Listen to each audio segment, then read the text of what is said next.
మా అమ్మాయిని నీకిచ్చి పెళ్లి చేయాలంటే నా అదొక కండిషన్. అయ్యో నాకు కట్నం గిట్ల మా అక్కర్లే. నువ్వు అడిగినా మేమివ్వం. అయితే లవ్ చేసుకుని బొక్క. మరేంటమ్మా కండిషన్? ఈ అబ్బాయి మన ఇంట్లో ఒక నెల రోజులు ఉండాలి. దేనికి? ఇంటర్న్షిప్ కా? అలాంటిదే.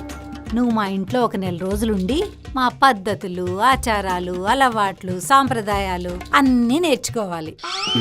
ఇదేదో బొమ్మరీల్ సినిమా రీక్రియేట్ చేస్తున్నట్టుందే. సరదాగా రీ రిలీజ్కి ఏమైనా ప్లాన్ చేస్తున్నారా?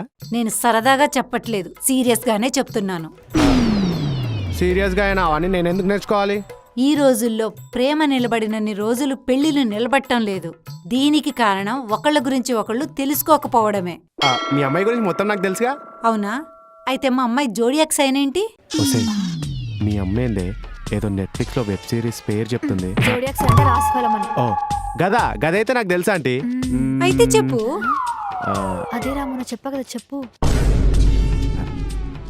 నోట్ దాకుంది కానీ బయటికి రావట్లేదు. అదేంట్రా మొన్న చెప్పను మర్చిపోయావా? నువ్వు చెప్పింది మొన్న కాదే, వారం క్రితం. నీ అబ్బా వారం క్రితం చెప్తే మర్చిపోతావా? అయినా అవన్నీ నేను ఎందుకు గుర్తుపెట్టుకోవాలి? అన్నీ గుర్తు పెట్టుకోవాలి. నువ్వు ఎందుకు గుర్తుపెట్టుకోవాలి? వెంటల్ మోకం దానా. చూసావా, ఈ చిన్న జోడియాక్ సైన్ వల్ల వచ్చిన గొడవ రేపు పెరిగి పెద్దదయ్యి డైవర్స్ దాకా వస్తుంది. అందుకే ఒకళ్ళనొకళ్ళు తెలుసుకోవాలి అంటున్నా.